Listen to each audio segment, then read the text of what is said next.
This is episode 123. My OCD loves that. I am Michael Askins, architect and technologist. And to the right or left, depending on the mirror of the screen, is Chris, professor. And this is the Technology Architecture Solution Engineering Show, IT Pro Tech Talk. We've jammed so much stuff into these beginnings that, the last show we had, I thought of this, Chris, and I have this as a big sticky note. And right on the left-hand side on my sticky note, it says, it's going to be a hard benchmark to beat the last show. Yeah, I agree, man. I mean, just getting it out there, we're already hearing so much great stuff about it. It's really exciting. And hopefully to our listeners, we can pull in one more special guest before we're done with this series. Yeah, absolutely. I'm all for it. It was definitely really fun and exciting. And, I learned a lot too. I'm in technology. This stuff's around us all the time. And I just can't help but absorbing all the stuff we did. So thank you again, Jeff, for joining us last week. But we do have some housekeeping. Housekeeping. Do you know what I forgot last week? Do you remember what I forgot last week? No. Because I forgot it. I'm sure you forgot it. The magic show. We're going to have the magic word for the show. No. Remember, Jeff gave it. He did? Yeah. Okay. Yeah. At the end, I can't remember what it was off the top of my head, but all right. I didn't know if that. I didn't know if that was for the pre-run or the actual, because when I was listening to shoot, yeah, that's right. That's funny. I'm confusing them. Yeah, okay. Yeah. So we got to come up with a word for the last show. We'll put it in here now. So I think innovation. It's you're reading my mind, dude. I was thinking the exact same thing, and really it caters so nicely to Jeff's simplicity of breaking down innovation versus ingenuity and those types of things, right? Or invention, I think we use, not in ingenuity. But yeah, no, I mean, his ability to simplify some of these tasks and topics for the layperson just make him so great at what he does. So just great to have him on, and I know that he's doing some great things out there too. Yep. And to show everything's totally not scripted, I'm actually going to make you a single presenter while I fix this weird lighting thing that's going on. It's really killing me, man. So you got to close your shades on your sunroof or something. Told you to stop recording from your car. so it's a talking head, just you or just me right now. Let's make it just you. There you go. Yeah, there we go. Let's fix this lighting stuff going on here. Yeah, no. And so jumping into some of the things that we do need to discuss today, some exciting announcements. I think first and foremost, probably most people have heard, but maybe not. Our new M365 Copilot is going GA on November 1st, where all of the Office suite will have a Copilot feature. To help you spin up a quick PowerPoint presentation, or whip up a power pivot table, or pivot table. I the language is just totally off. Or helping you with some email and things like that, right? And so this is something. It's probably the most anticipated announcement that I've been a part of, since joining Microsoft almost 5 years ago now. People are just so excited for it. We had people banging on the door because they wanted to be in the early adopter program, and I know that people are just super, super excited about this announcement. Yeah, for sure. I'm excited for it. We had Fabric, now we have this. We got like the it's never ending, right? And it's good to see we haven't stalled from an innovation perspective, or at least Microsoft hasn't stalled from an innovation perspective, adding more and more capabilities. Also, some of the AI stuff that is built into Power Automate, I just want to kind of tag that along with this, because there's the AI builder inside of there. You kind of can work hand in hand with some of the data sets on the other side of the house too, right? Right, yeah. And you said a magic word in there too, Fabric, right? Where you're going to see just a ton of stuff come out at Ignite, and we're about a month from there, right? So, if the folks haven't signed up yet for Ignite, you can attend virtually. It is completely sold out from an in-person standpoint. I probably had a half dozen customers reach out and looking for passes to be able to get there, and we can't get there. It is very, very limited capacity, but looking forward to some awesome announcements. And I have to think that the theme's going to be somewhere around AI. I don't know, just a guess. Yeah. If it's anything like the Inspire Partner conference, I would bet the back 40, the farm, the whole bit, that it's going to be the year of AI. Yeah. I'm just waiting till we rebrand ourselves as AI instead of Microsoft. And let's see, the other cool thing that was released is new ways to interact with ChatGPT, right? So I think it was maybe 2 shows ago we talked about how the GPT-4 model was being released for paid subscribers to ChatGPT, and that's still the case. You still can't use it as a free subscriber. But now, over the next couple of weeks here, we're going to start seeing audio and video capability to be able to interface with the tools. And so I think, when we start talking about really accessibility, right, and helping folks with disabilities who might not be able to type, this just takes it to the next level. Yeah, absolutely. It's especially when you start thinking about UI UX. I think these technologies is going to change the role that a UI UX individual will think of things. Absolutely. Like, we look at usability and people that are hard of sight, or when you start layering in these tools, that's a whole nother layer that UI UX folks need to consider. Yeah. From everything from applications to websites to mobile apps to just your run-of-the-mill .NET app that's running out there. Usability and where things are at is important, but now how do you integrate these so that they're accessible to people that need accessibility requirements? So I just kind of talked in a big circle there, but it's just a whole new tool set for this. Yeah, no, and it's funny because it speaks to during the summer we started to hear, Chat GPT has lost its luster, people are moving away from it, it's they're going to competitors, blah blah blah. Well, the fact is we're back in school, we're back in full semester. My students got a chuckle at the fact that the Chat GPT consumption numbers are way back up, right? And I think there's a direct correlation there. But on top of that, I think people are also finding new and creative ways to use it.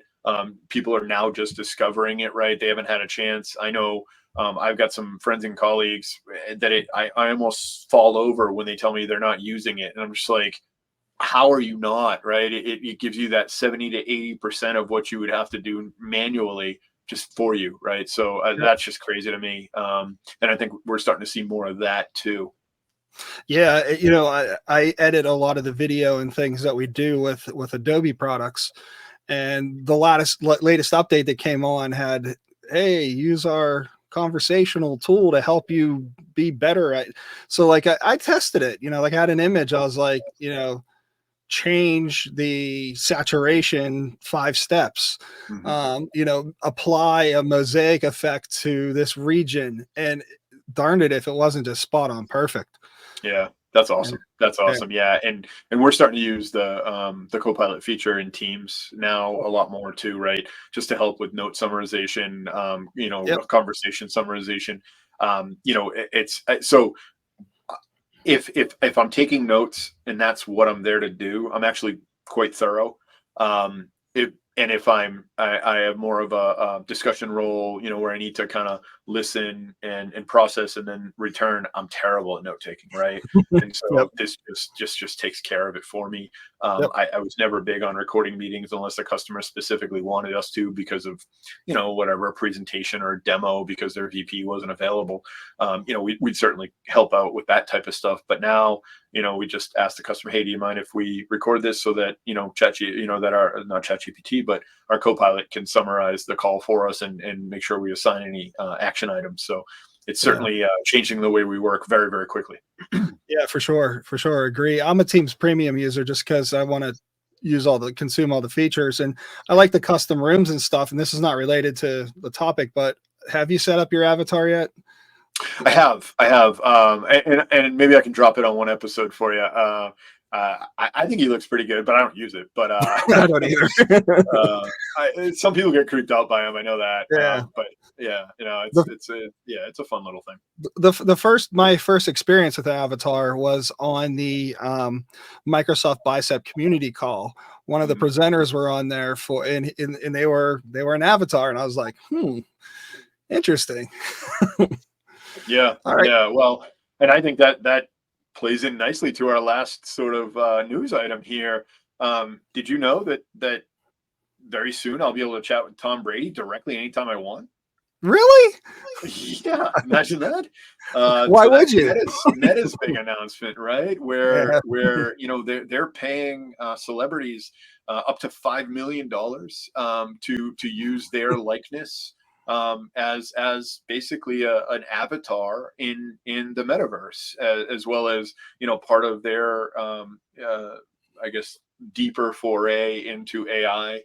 With chatbots, we can now chat with said celebrities as part of the pilot program. But ultimately, the plan is to have avatars for said celebrities, with their voices as well, to be able to actually chat with them in the metaverse. And I mean, it's an interesting, I guess, maybe lateral step from where they were pushing so hard on the metaverse for a while there, and trying different ways of engagement. I mean, there's going to be a lot of money invested, so it'll be interesting to see how it goes. But I'm excited to talk to Tom. I mean, look, I don't know if you realize this, but Tom and I share the same birthday.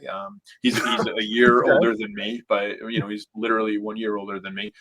We're roughly the same height, roughly the same weight. And we just took different career paths, earlier in our days. So, it's. So I could be talking to Tom right now. You could, and all of that is very true information. So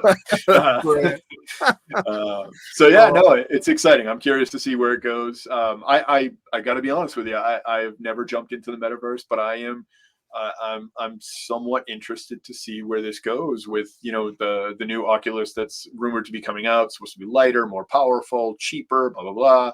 Obviously Apple Vision Pro, they're coming out with a lighter model supposedly, and there's some really interesting things happening here, and I'll be curious to see how it all comes together, especially with this explosion of AI. So that would be like the most excellent segue between one of our topics here, but I got a couple filler pieces I need to put in between that, because I think we're going to talk a little bit about the HoloLens later. But so another housekeeping note and sort of tech news. If you follow either of us on the LinkedIn or the Twitterverse or Threads or what have you, you'll notice that I released the podcast as a video on a YouTube channel. So just if you're a longtime listener, it'll help us out tremendously. If you subscribe, go to that YouTube channel. Even if you still want to listen to the audio bits, we got telemetry coming in from all avenues, but we're really putting a focus on some of the video because the one video we put up had some graphics. So we're looking to do a little bit more of that in the future.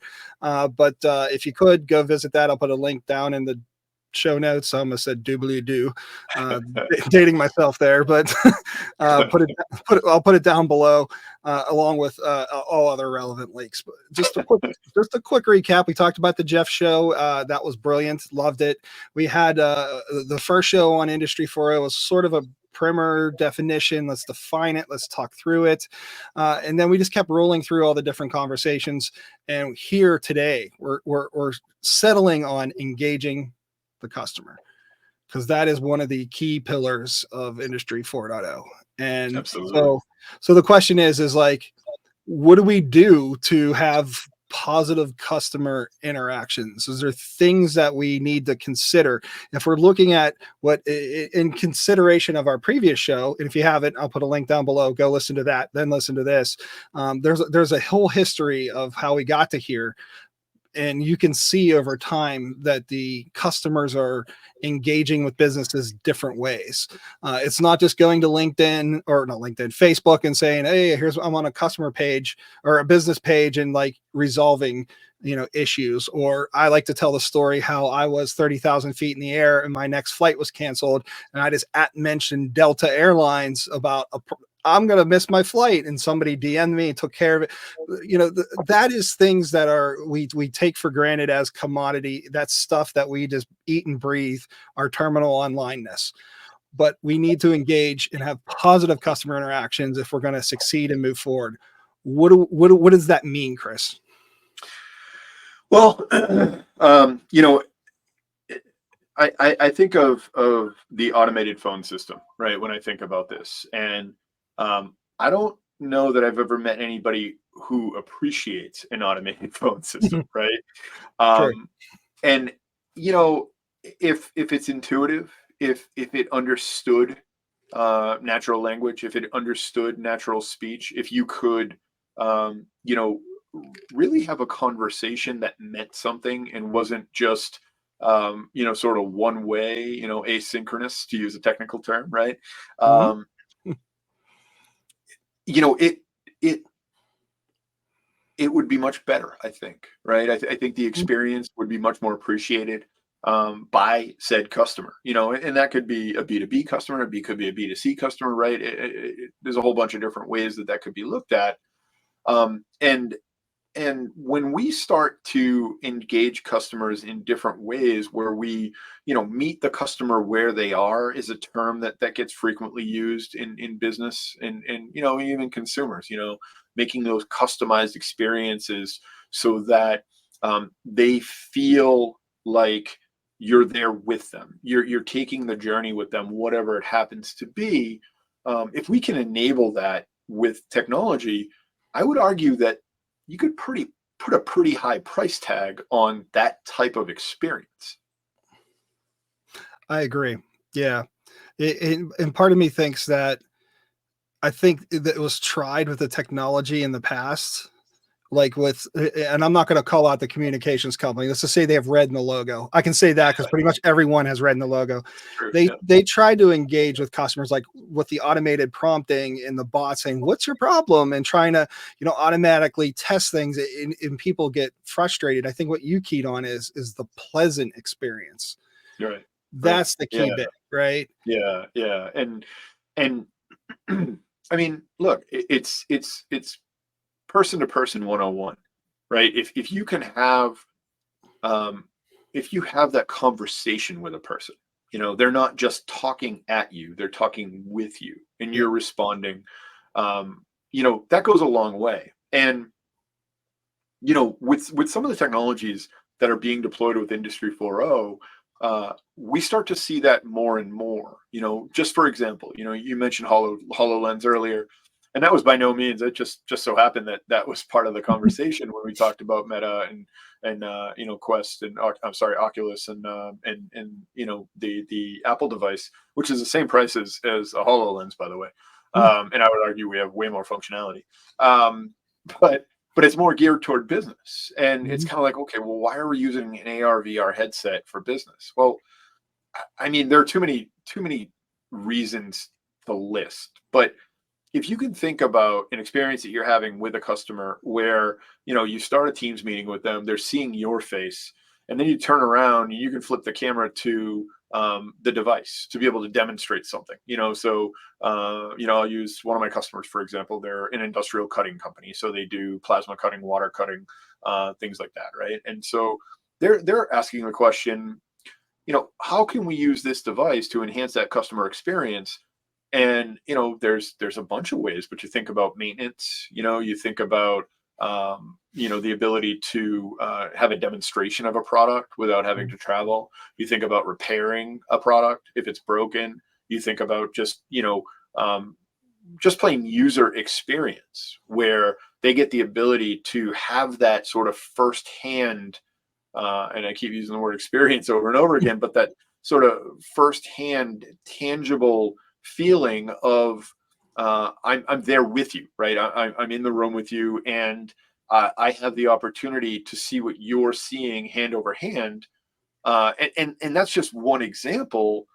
Now, if you take that another level deeper, and you were to build like a guide for a HoloLens, which is essentially a template, if you will, that allows you to get deeper into something. So I'm being a little vague, but if you think of like the old movie, what was it, Minority Report, right, where you could sort of explode it, and you were in the middle of this sort of holographic area.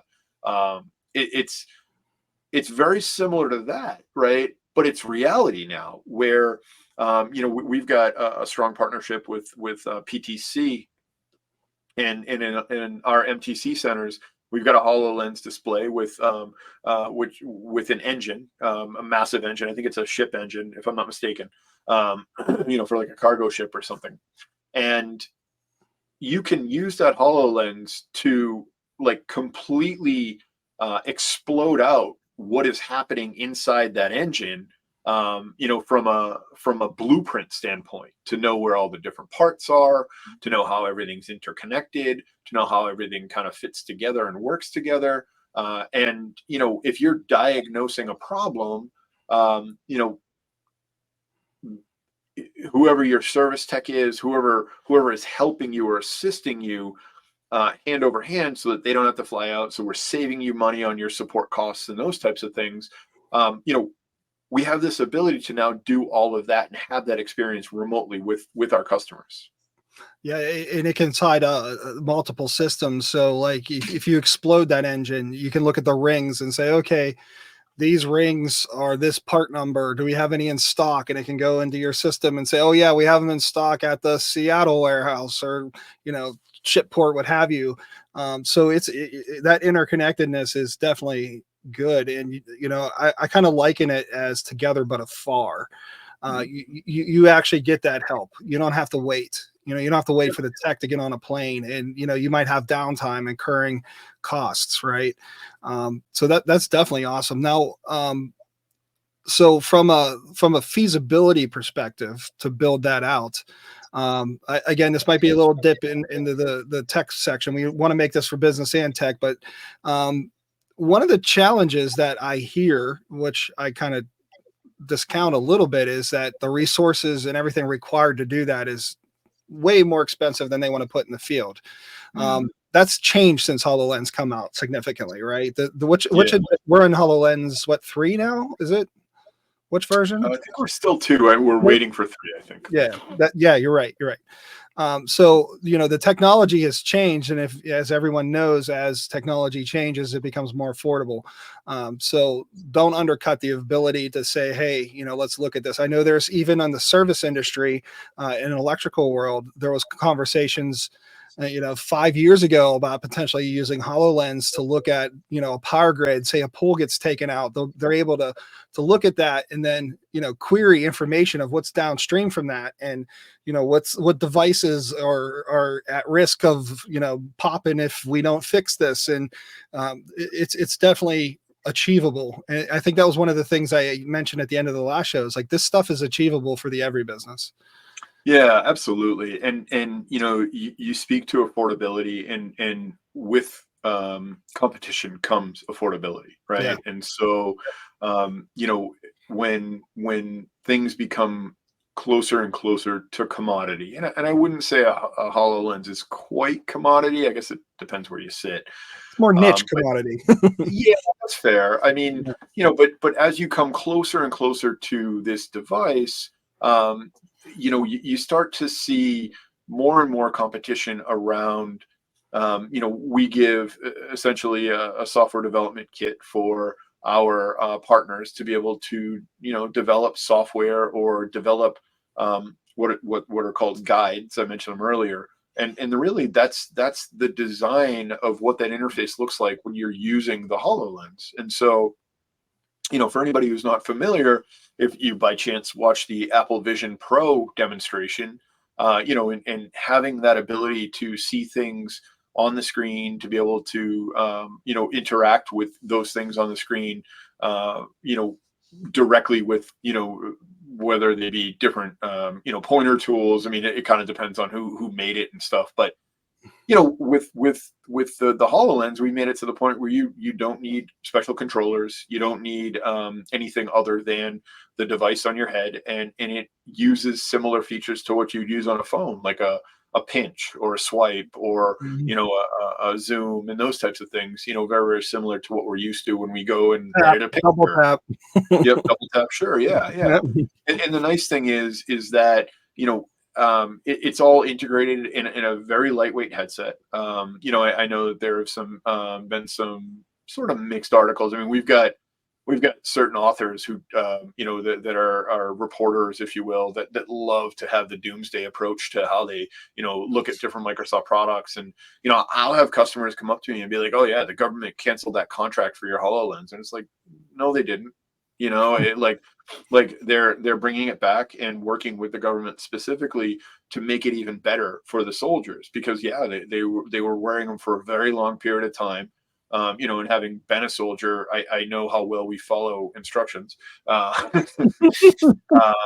and so it comes down to every person's individual user experience. But the reality is, it's here to stay. The industrial metaverse is exploding in excitement, and we've got quite a few, not only partners who are working with our customers, but a lot of customers are adopting this technology to help them, to basically alleviate a lot of the costs, a lot of the pressure, getting rid of travel, making things simpler for their customers, right? There's a lot of benefit that's coming out of this, and it's being adopted very, very rapidly.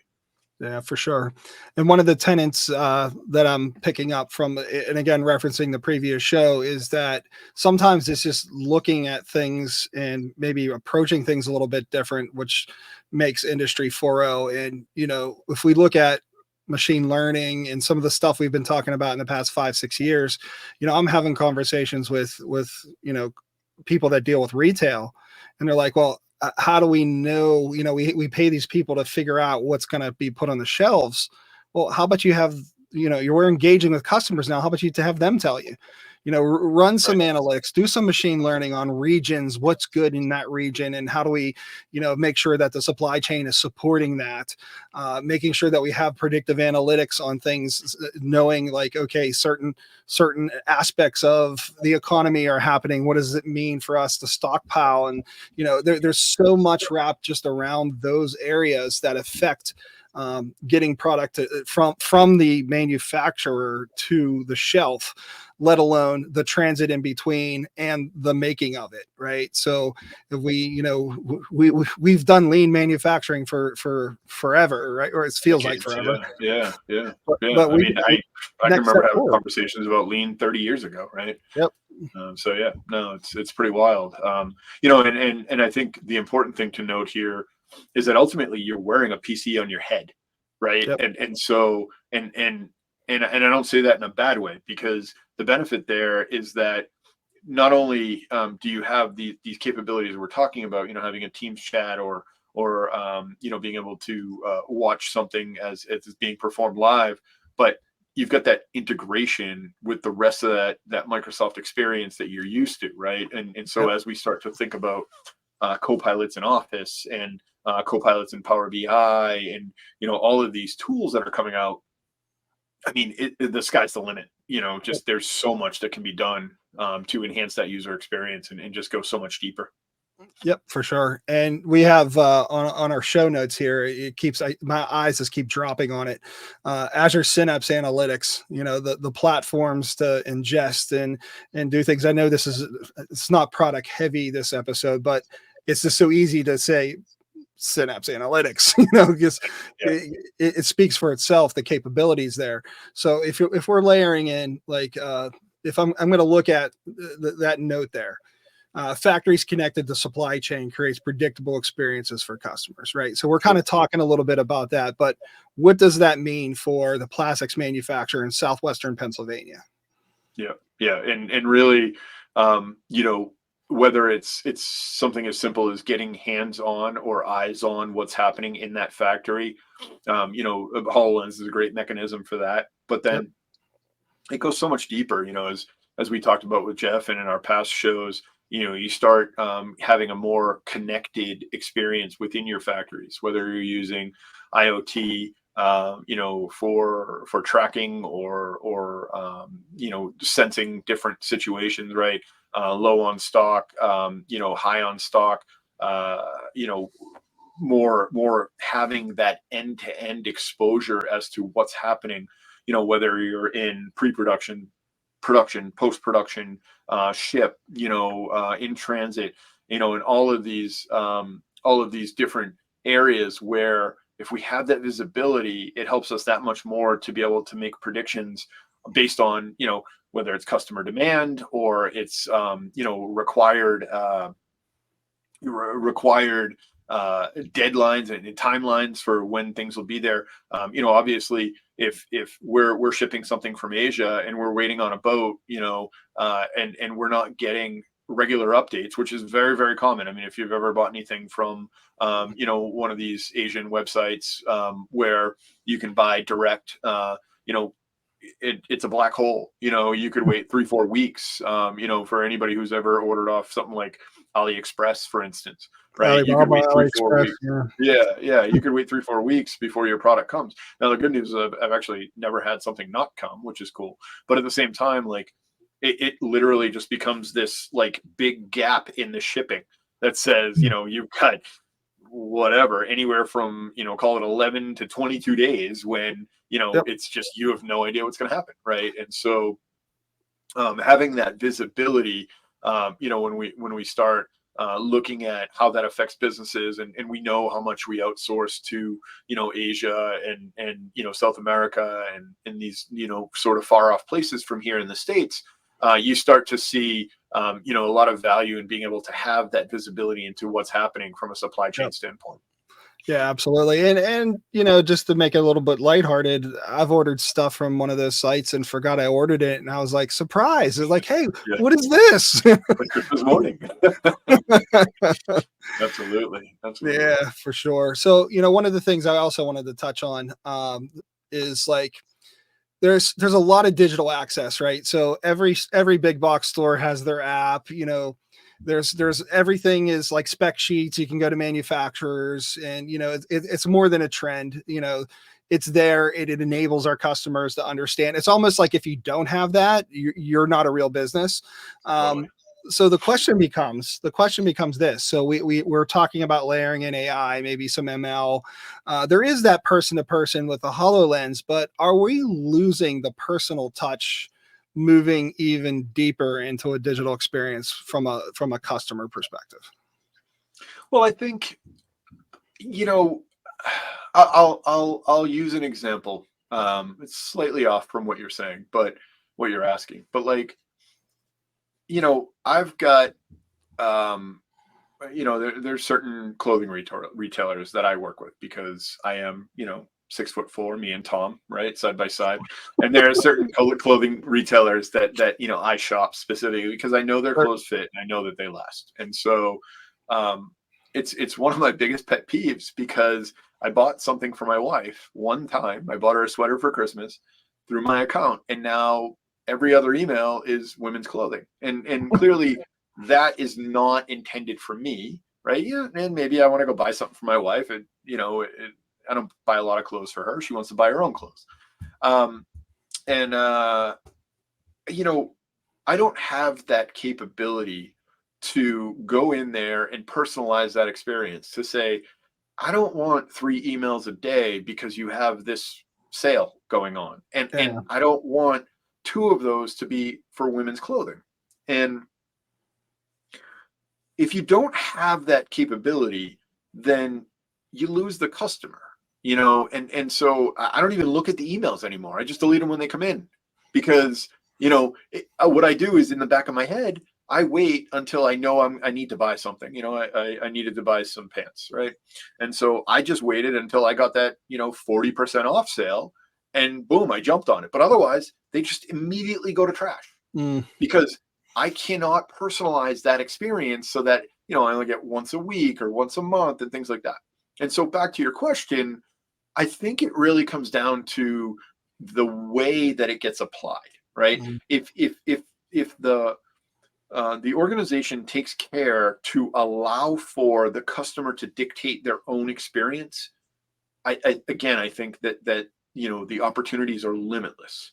Yeah. But if we're just forcing it on the customer and forcing them to like what they've configured for us, then I think you have a problem. And Yeah. so let me just tie off this thought, Yep. but you have the ability, with a lot of these tools to very, very granularly define a lot of those elements, to be able to create those configurations, to be able to give your customers that opportunity to essentially set up what they want that experience to be. Yeah. Yeah, I think there's a I think one of the largest retailers. I'm not going to say their name. Um, Orange and black logo. They allow you to go into your browsing history and your purchase history and say, "Oh no, this was a gift," or "No, I don't.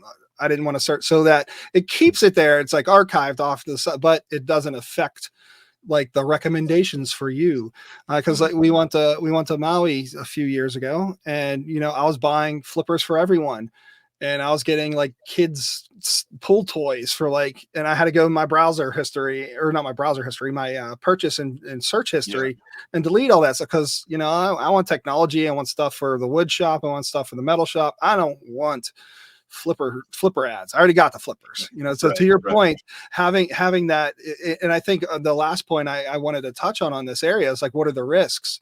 What are the risks of these engagement styles? And I think you called it out. You Yeah, summed it up as the risk is aggravating your customer. right. You know, Yeah, and if you think of it this way too, it's like, if you look at it from a business to business perspective. So, say you're a factory and you're making steel for a window company, and you don't cater to what their need is so that they can quickly get to the point and get what they need, or pop the HoloLens on and look at an extrusion type in real time. If you're not providing them what they need and it's too difficult, they'll go to somebody that makes it easy for them. absolutely, Yep. absolutely. And you never want to be in a situation where a customer has to choose you because you're the only option, Yep. right? You want them to choose you because of the experience that they're going to receive. And so if you're the only option, that's not going to last very long, because Nope. another option is going to come along and they're going to replace you. I mean, I'm Yep. still racking my head about what orange and black yellow logo you're even talking about, but uh, but it really look, it's actually a pretty simple problem to solve, right? If you give customers what they want, they're going to come back time and time again, Yep. right? And I think that when we were talking about a lot of the chat GPTs and co-pilots and things like that to start the show here, and we've certainly got a leg up, right? But if we don't do it the right way, and we don't ensure that our customers are getting the best experience, then it's it's going to fail, because Yeah. there is a ton of competition out there, Yeah. and so for our customers out there who didn't get into the early access program per se, we're going GA, but it's because we wanted to make sure it was a controlled release, to Hmm. make sure that we didn't inundate our systems and really our support systems, to help those customers, and to make sure that we had captured all the information before we go GA, right? Yep. It's certainly private preview, public preview, all those previews we talk about in the various platforms and clouds that we have. They're there for a reason. It's to ensure that the best possible experience comes out when it does go to be generally available.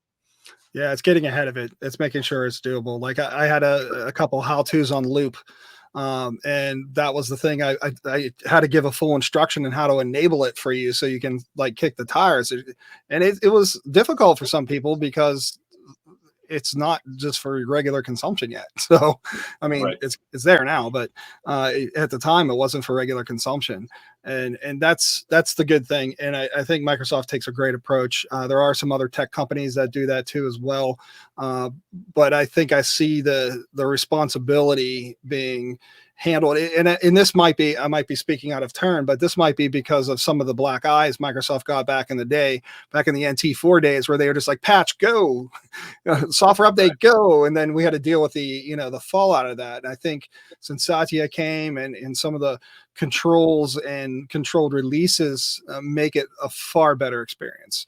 Yeah, for sure. And it's it's really catered to ensure that the customer has the optimal customer experience. Yep. Now, it's not going to be for everybody, right? I mean, it's still a consumer driven space where features and tooling and all of those things are designed to satisfy the majority of our customers' needs. And so, I think user voice is a great outlet for people to be able to go and say, I want this feature. Really, the first sort of iterations of that were with Power BI, and we want these features, and they listened, right? And you'd get thousands of votes for a specific feature, and then when the next roadmap conversation came out, it was on the roadmap, and Yep. I think that's been largely adopted, that approach in general, in order to, instead of having our product groups dictate what should come out, instead it's what features are most beneficial. And you know what? We may never get all of them, right? There are just certain things that happens behind the scenes that you'll never even understand because it's, some legal loophole that we couldn't jump through and all those types of things. I like certain Power BI connectors, for instance, just aren't available and never will be available just due to licensing restrictions. And you gotta dig deep into blogs and Reddit and all that kind of stuff to find that stuff. But it's pretty clear and obvious that just if somebody doesn't want to play nice in the sandbox, it's just not going to work for everybody. For sure. And here's my self-serving kind of messaging too is speak to your friendly neighborhood expert. Make sure that, you're deploying this stuff that meets your requirements, but also checks the boxes of your policies and governance controls for your organization. So I know there are some engagements around GPT. There's some engagements around Copilot to successfully launch it in your organization with that same controlled release Microsoft has. You as your organization should have that same controlled release, especially if you're building Power Platform things that have some of this embedded in it. You want to make sure that what you're scraping is allowed and proper, because you don't want your systems scraping HR stuff and serving it up to your customers on a Power App. That would be bad. Right. Yeah, we're going to try to avoid that. Yeah, it's a resume generating event for sure. Yeah, indeed. Yeah, and to your point, right? It's there are experts who can help lead you through this, right? And some may be free, right? Some may be as part of your services that you already pay for, and some of them, you may have to pay a little bit for, but the cost that you're going to pay for that expert to come in and even just give you guidance and advice is going to be a heck of a lot less than if you have to completely rework a project or start from scratch or just abandon it altogether and pay a fine or pay a fine. Yeah. Sure. Yeah. Absolutely. And yeah, it really depends the space that you're in, with those things you got to work with. But, definitely take some of those measures to ensure that you stay out of hot water. Yep. I know we're kind of up against the time. Any final bullet points or notes you want to shoot out there?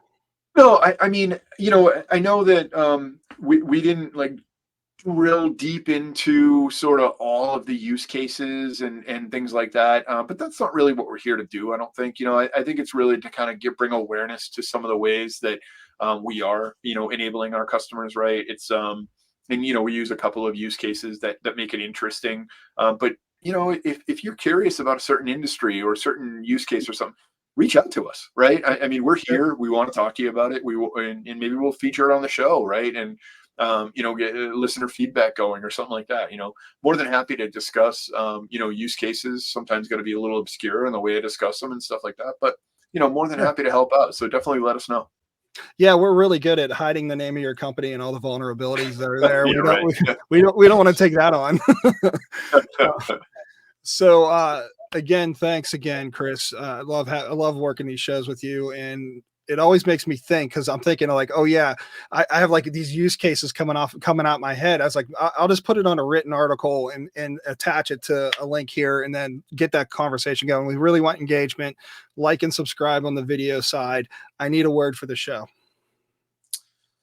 Let's go with unsubscribe. Ooh, I don't like that word. I like subscribe. That's what happens if you don't cater to what your customer wants. That is true. That is true. So unsub is the word. Thank you again as listeners and viewers. We really appreciate it, especially since we're really putting a focus on some of the video side. So definitely appreciate you there. You can find us online. Please engage with us. We love talking. This last show we just dropped had a little bit of engagement on my LinkedIn. I'm hoping to keep that going. It just makes awareness for all. So with that being said, thank you all, and we'll see you on the next go. Bye, guys. Bye.